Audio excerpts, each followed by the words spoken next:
Bonjour et bienvenue sur le podcast Loin de chez soi. Je suis Frédéric Florent et je suis enchanté de vous accueillir sur ce podcast consacré aux personnes qui ont décidé de vivre des aventures loin de chez eux. Cette semaine, nous sommes sur un épisode très spécial. Nos deux voyageurs, Jimmy et Teddy, qui nous partagent régulièrement leurs aventures, sont réunis pour faire connaissance. Ils se sont découverts en écoutant leur podcast sur Loin de chez soi et ils sont maintenant ensemble pour échanger sur leurs ressentis autour de ce podcast. Je vous laisse découvrir cet épisode. Bonne écoute! Alors ce qui est énorme, c'est que si j'avais pensé me retrouver sur un podcast un jour avec moi dans le Nord, Teddy au Mexique et Jimmy au Canada, jamais j'aurais imaginé ça. Et là, effectivement, on se retrouve en simultané, à trois en même temps. Salut Jimmy, salut Teddy. Salut Fred, salut Teddy. Salut Jimmy, salut Fred, salut tout le monde. Alors, si on parle de température, on fait, ici dans le Nord, on est à 4-5 degrés. Jimmy, vas-y, balance. À combien on est à peu près là? Attends, Teddy, dis d'abord. Alors moi, comme je suis à la capitale en ce moment, c'est pas incroyable vu qu'il y a la pollution, mais on va dire 20-22 degrés. Ok. Moi, il faut que je parle en température ou ressenti. Tu veux savoir? Vas-y, fais les deux. Fais-nous les deux. Le plus important, c'est le ressenti quand même. Bah, hier j'ai eu ressenti moins 35. Waouh. Il y a un grand écart avec Teddy qui est au Mexique là. Oui, tu vas pas bronzer là. Non, c'est je sûr. peux pas bronzer. Il y a le soleil, il y a le soleil, mais le soleil ne sert absolument à rien.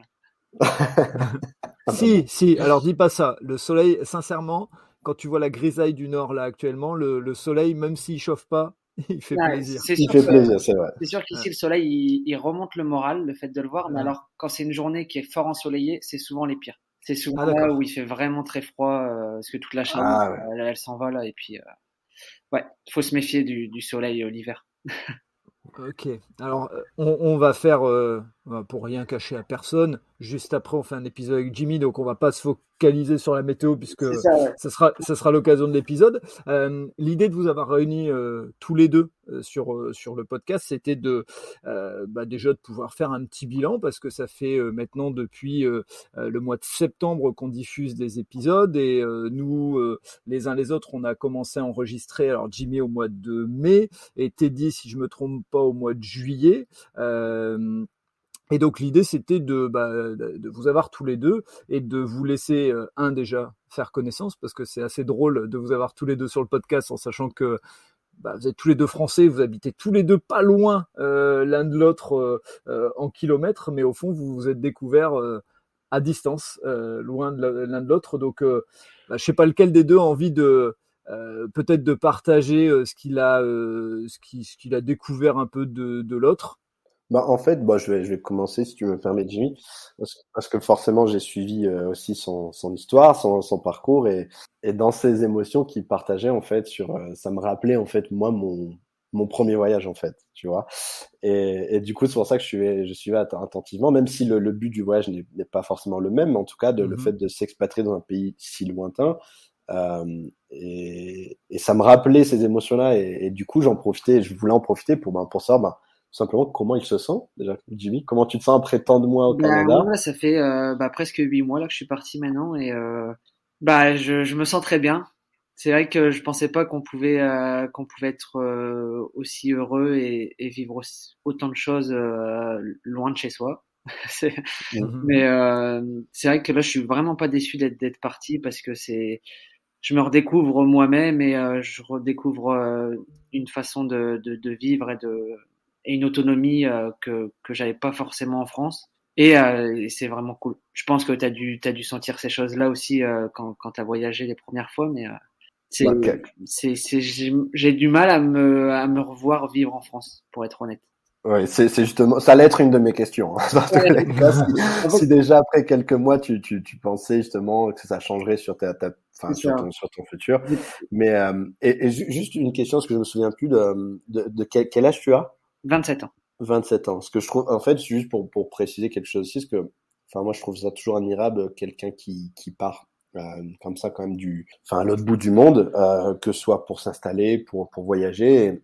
Parce qu'il faut quand même toujours du courage, parce que c'est vrai et c'est pour ça que je pousse toujours les gens qui ont envie d'ailleurs de le faire, parce que on se découvre d'une autre manière, on découvre plein de choses. et de le faire. C'est pour ça que je demandais ton âge, que mine de rien, plus tu avances en plus dans les années et plus c'est dur de faire le pas aussi. Et je dis pas que t'es vieux, hein, Jimmy, hein, c'est pas ça. Loin de là. Mais c'est bien. Je trouve ça admirable de le faire et c'est pour ça que je voulais savoir comment tu te sentais et à t'entendre, ça a l'air de bien te plaire.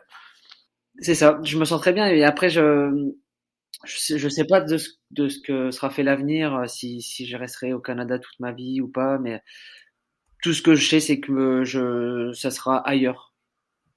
Dans le monde, là, mais pas forcément en France, mais je suis ouvert à tout, là, vraiment. Ça a ouvert ta curiosité et puis tes envies d'ailleurs, en fait. J'ai juste besoin de travailler un peu l'anglais. Ouais. Parce que c'est vraiment ce qui me freine un petit peu, là. Parce que j'en ai l'envie par exemple, tu vois, partir dans l'Ouest canadien, parce que c'est aussi autre chose que la province du Québec, mais il y a cette petite chose qui est l'anglais, là, qui me bloque un peu, un petit peu la peur de l'inconnu, de la langue, tout ça. Et si je pouvais maîtriser l'anglais, là, je sais que je serais un peu comme toi, tu vois, je plein de pays.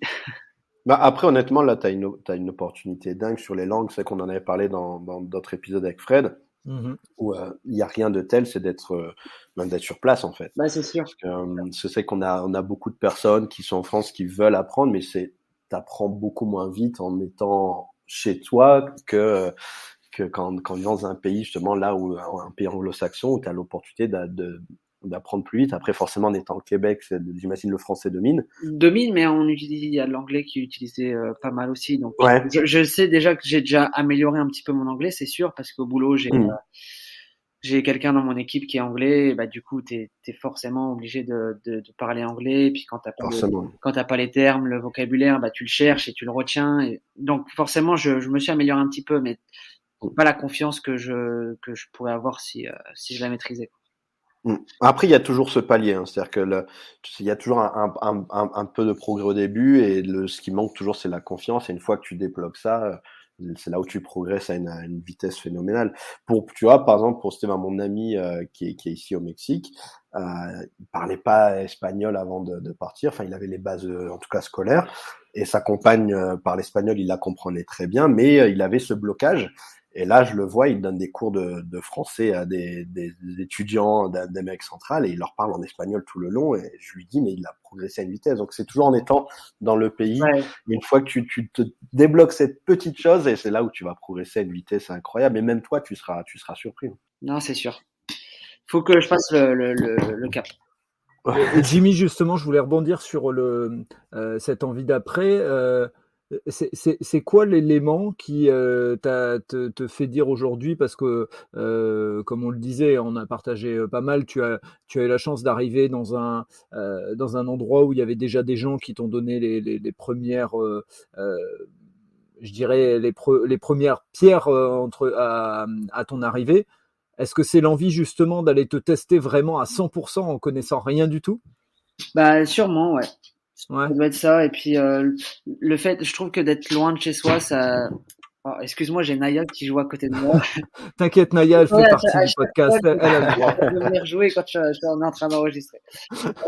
Du coup, non, je trouve que ça crée, ça renforce le lien avec la famille, je trouve, d'avoir cette distance et je suis pressé de rentrer en France pour pouvoir raconter tout ça et puis je le raconte aussi à travers les podcasts. Donc c'est un truc vraiment que j'aurais jamais cru avant de partir. Donc toutes les semaines ils sont là à me dire l'épisode il est quand.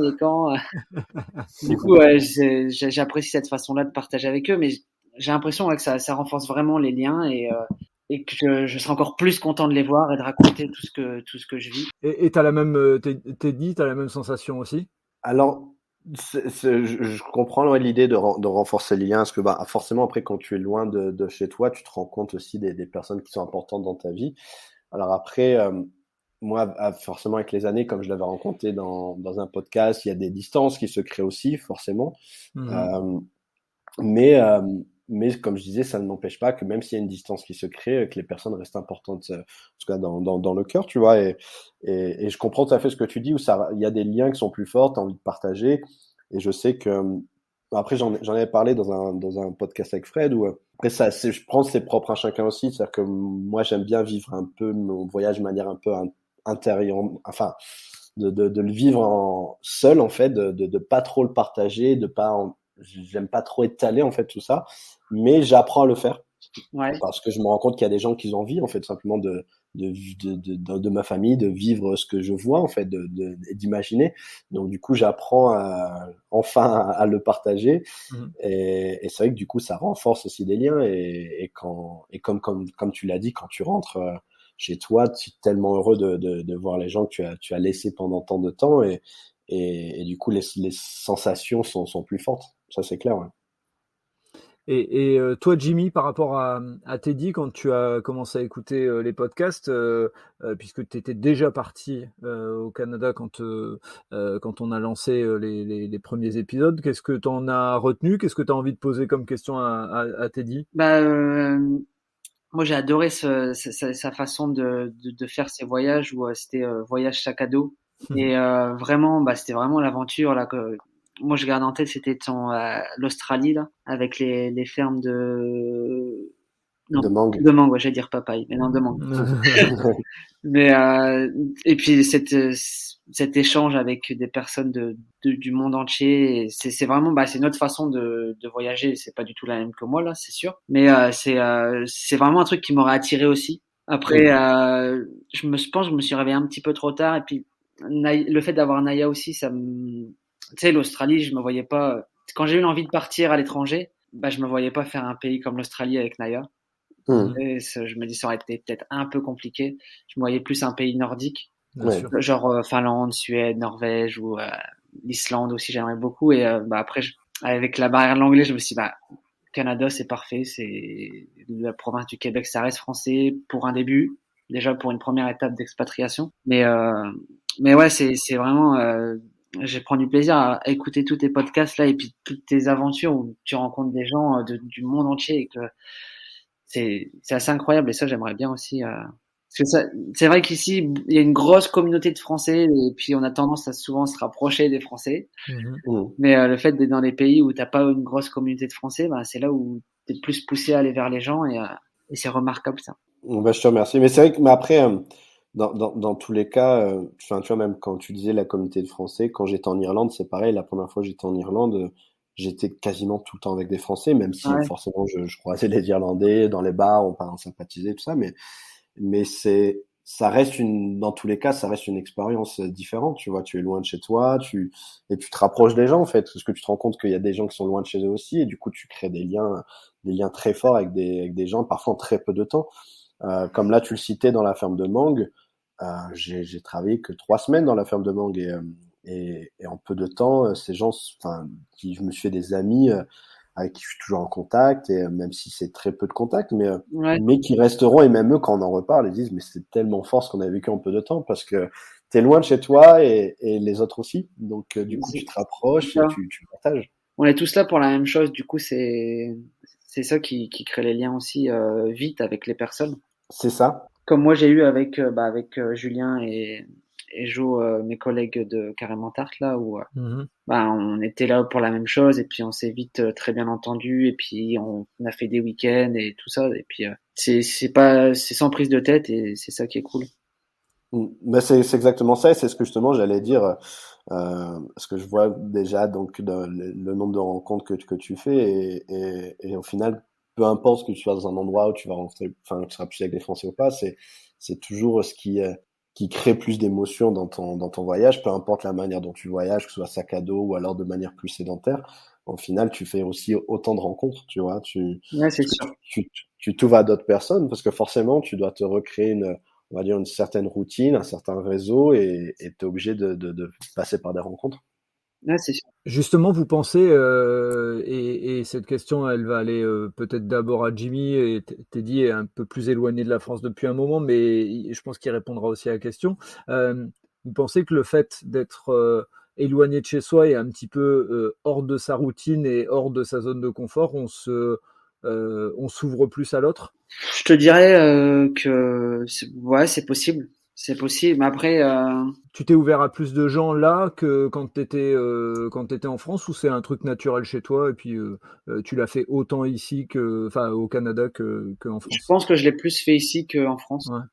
Parce que bah en France, c'est vrai que t'es fort dans la routine. Bah t'as tes amis du lycée, Mhm. c'est que des gens que tu gardes depuis longtemps, et souvent t'as tes cercles d'amis, et puis tu t'essayes pas forcément d'aller plus loin que ces cercles-là. Et ici, bah c'est vrai que bah j'avais Camille et Clément qui sont mes meilleurs amis, on n'est pas resté tout le temps avec eux, donc faut ouvrir son cercle et puis aller vers les gens, ça c'est sûr. Et je l'ai fait plus ici, c'est sûr, qu'en France. Et Teddy, tu dirais la même chose? Tu t'es plus facilement Euh, ouvert?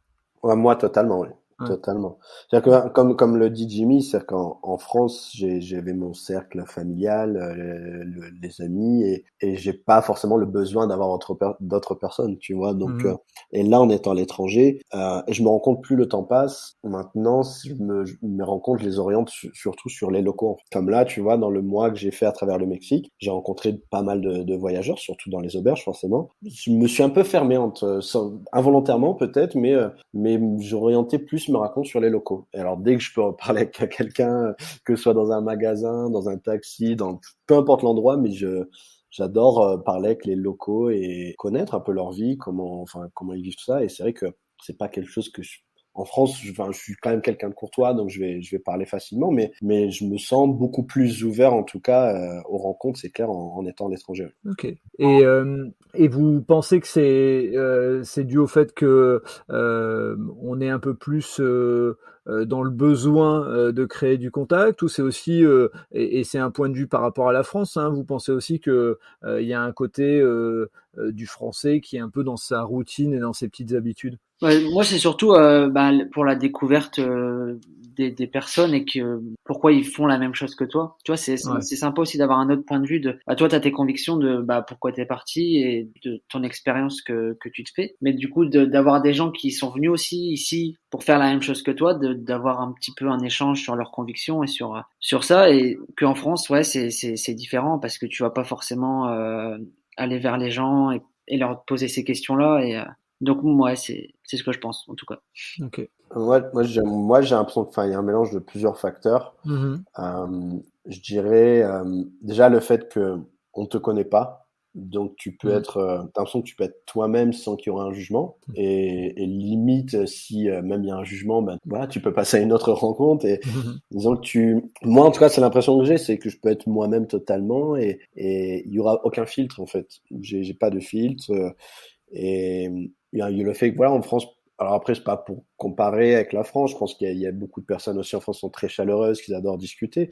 Mais là, je vois, par exemple, en Amérique latine, les gens, c'est des pipelettes, ils adorent ça, ils sont très curieux, parfois, ils sont contents aussi mais je pense que ça serait le même en France. Tu mets un étranger C'est sûr. en France, dans la campagne, dans la France profonde. Enfin, les locaux vont voir un étranger, ils vont être curieux, tu vois. Donc, Ouais. au final, c'est la même chose. Et du coup, ben, forcément, ça facilite. Tu sens qu'il y a une envie aussi des locaux de te connaître. Et comme tu le dis aussi, les gens qui voyagent aussi, tu vois, de partager leur histoire, qu'est-ce qui leur a amené à aller ici. Et donc, je pense qu'il y a plusieurs facteurs. Il y a le fait déjà d'envie de rencontrer des nouvelles personnes, puisque forcément, sinon, c'est soit tu restes tout seul, C'est ça. soit tu rencontres des gens. Il y a le fait que du coup, tu te dis, ben, je peux être moi-même, puisqu'on démarre des rencontres de zéro. Et le fait aussi que toi, étant étranger dans un pays, ben, les gens sont aussi curieux, tu vois, de connaître ton histoire. Qu'est-ce qui fait que tu es arrivé là? Donc, tu sens que direct, il peut y avoir un intérêt commun, en fait. Ok. Et actuellement, avec ce qui s'est passé, Covid, etc., c'était déjà le cas un petit peu avant, mais là, ça a accéléré.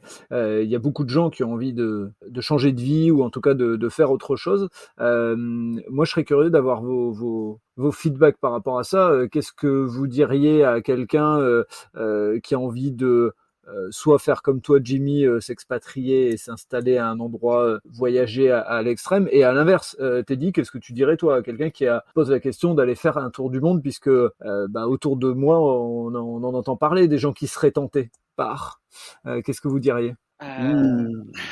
Vas-y, Jimmy, vas-y. C'est vrai qu'en période de Covid, c'est assez difficile, mais je l'ai fait. Donc, Mhm. donc c'est possible. Faut juste ça remet de patience parce que pour voyager en ce moment avec les tests PCR, les passes sanitaires, c'est pas le plus facile. Et puis t'as certains pays où les tests PCR sont payants et que c'est assez cher. Mais il y a rien qui est impossible, hein. Mais c'est sûr que c'est pas la période la plus facile, surtout que là tout commence à rouvrir, mais là tout commence à refermer aussi avec le variant. Ici, au Québec, tout est fermé, hein, les bars, cinémas, restaurants. Okay. Donc c'est sûr, c'est soit on part tout de suite et puis un petit peu à l'aventure, ou soit on attend un petit peu que tout ça se passe et puis mais dans les deux cas c'est pas impossible. Et qu'est-ce que tu dirais à ces personnes-là qui ont envie de tenter l'aventure? On estime, allez, on se dit que on va être optimiste et on se dit que dans quelques mois, c'est terminé le variant, tout revient normal.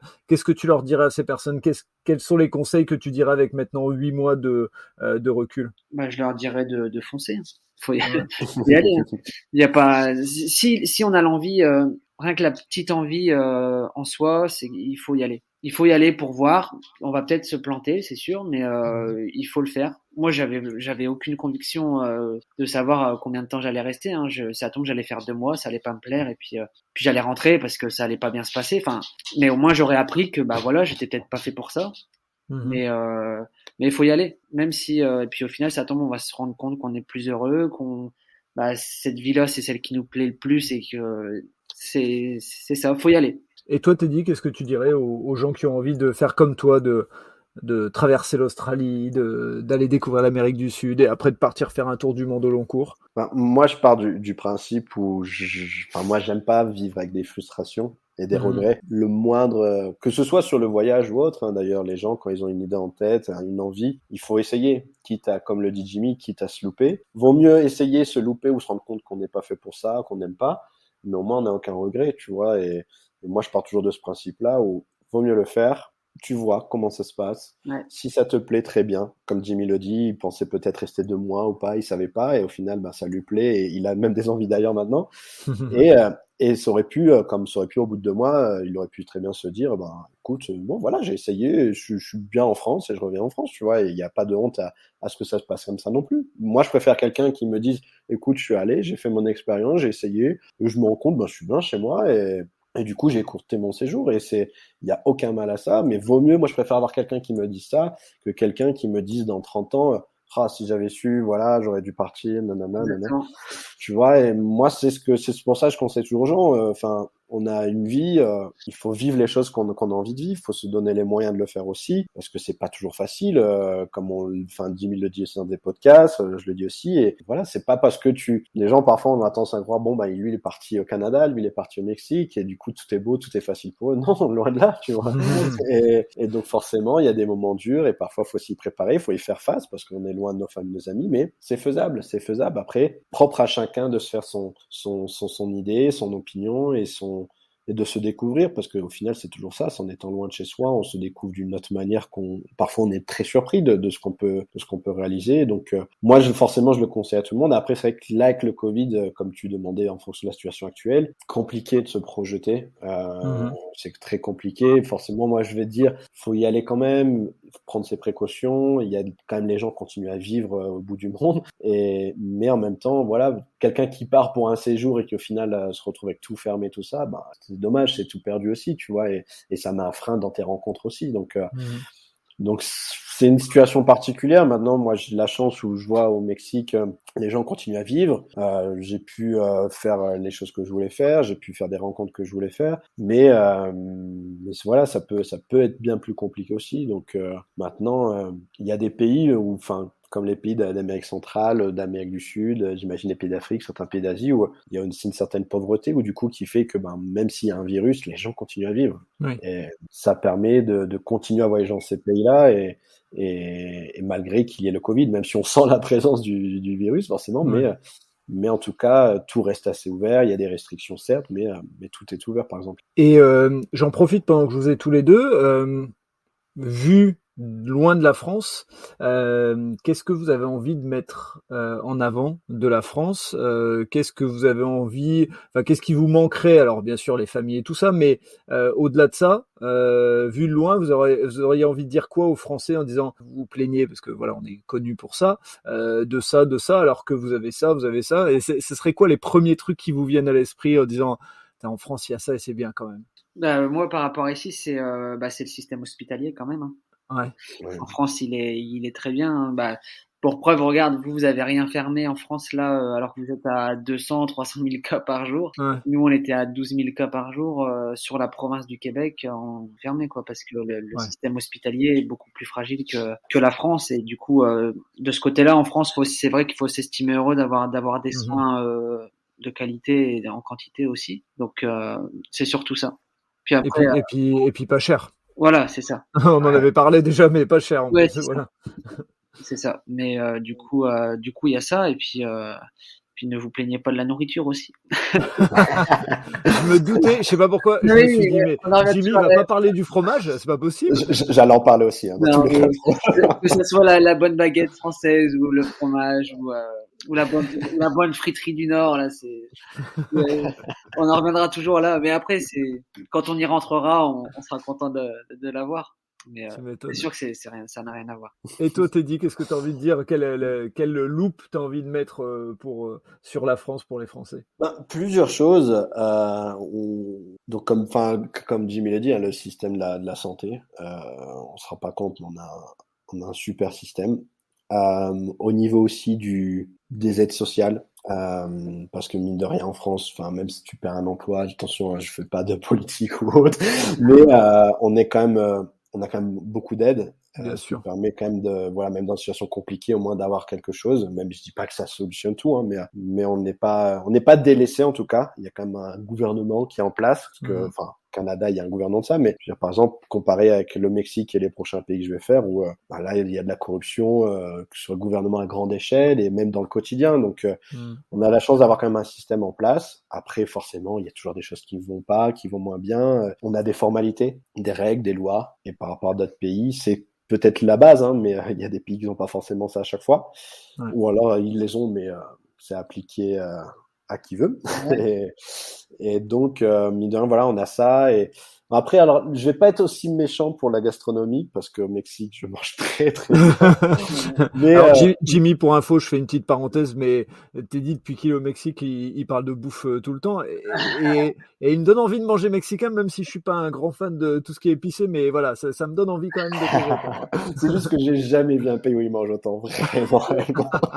Et, mais par contre, oui, le cliché du fromage, ça, c'est ce que je vends ici. Hein. Dès qu'on me demande qu'est-ce qui te manque de la cuisine française, le fromage.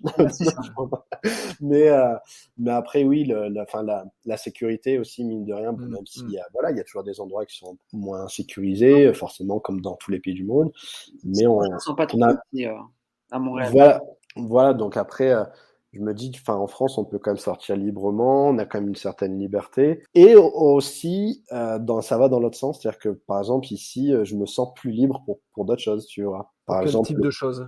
Par exemple, si demain j'ai envie de, je sais pas, demain je vais me mettre à fabriquer des chaussures, je vais aller au coin de la rue, je vais les vendre, tu vois. Okay. C'est-à-dire que forcément après il n'y a pas le système, il n'y a pas le système de taxes en France, tu as une entreprise, tu as des taxes, des aides, toutes ces choses-là. Mais t'es moins c'est moins structuré peut-être, mais t'as plus de possibilités. J'ai l'impression que demain, je peux vendre n'importe quoi. Je pense que si j'ai envie d'ouvrir un business, je le fais. C'est beaucoup plus facile ici. Et c'est ce qui est dommage parfois par rapport à la France où après c'est des choses peut-être de base aussi. Par exemple, je sais pas si demain j'ai envie de rouler prendre le volant, être en pieds nus, torse nu dans ma voiture, ici je peux le faire. Tu vois, c'est con, hein, c'est des petites règles, mais quand on vient d'un pays où on nous vante la liberté, je me rends compte que il y a plusieurs formes de liberté. C'est-à-dire que oui, en France, on a la liberté sur plein de choses, mais en même temps, parfois, on est restreint sur des choses qui sont bénignes et qui changent rien au quotidien des gens et tu pourrais très bien laisser ça, tu vois. Et c'est ce que je sens ici aussi, tu vois, que peut-être il y a vraiment une partie de la corruption au Mexique, l'insécurité, mais à côté, j'ai l'impression d'être plus libre sur plein d'autres choses, tu vois. Après, forcément, ça, c'est lié aussi avec la sécurité. Parfois. Oui.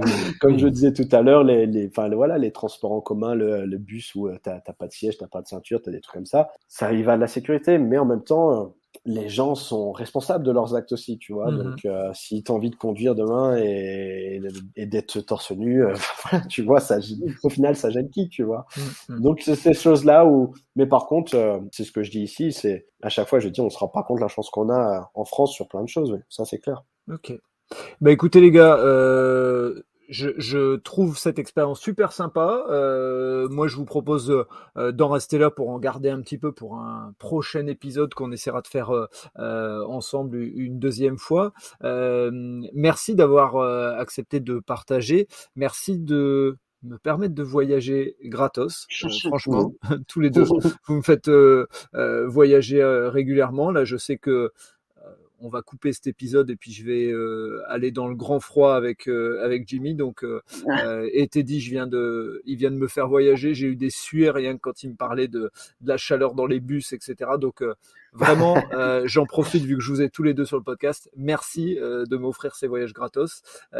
C'est d'égoïsme, mais tant pis, c'est pas grave, je le prends. Et très content d'avoir ces petits moments d'aventure que vous vivez l'un l'autre. Alors, des fois, Teddy, il me fait un peu flipper, mais ça, c'est mon côté sécuritaire à moi. Jimmy, c'est souvent moins risqué, mais c'est normal. Vu le pays où t'es, c'est logique, tu peux pas aller prendre des risques aussi marqués que ceux de Teddy. Mais voilà. Donc, et je révèle 2-3 trucs parce que effectivement, les épisodes sur le Mexique ont pas encore été diffusés, mais voilà, Jimmy, je te fais un petit teasing, tu verras. Il y a 2-3 trucs de Teddy. Je pense même que si tu as envie de voyager, je suis pas sûr que tu as envie de vivre les mêmes trucs qu'il a vécu. Mais bon, voilà, ça c'est du teasing. Voilà, merci les gars vraiment pour cet échange. Merci à toi, Fred. Je vous dis à très bientôt. Et puis... Merci Fred, merci Jimmy, et puis au plaisir de refaire ça. C'était super intéressant. Merci à toi aussi, Teddy. Ouais. Salut. Et bye. Ciao. Voilà, c'est terminé pour cet épisode consacré à nos deux voyageurs, Jimmy et Teddy. Prochain rendez-vous, mercredi, avec un épisode consacré à Teddy au Mexique. D'ici là, portez-vous bien.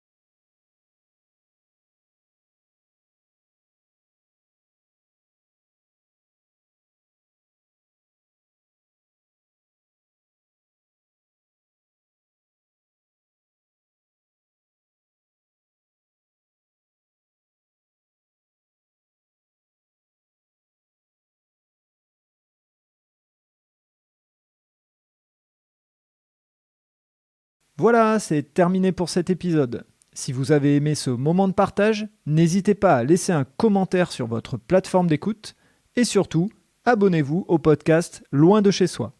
Je vous dis à très bientôt pour un prochain épisode.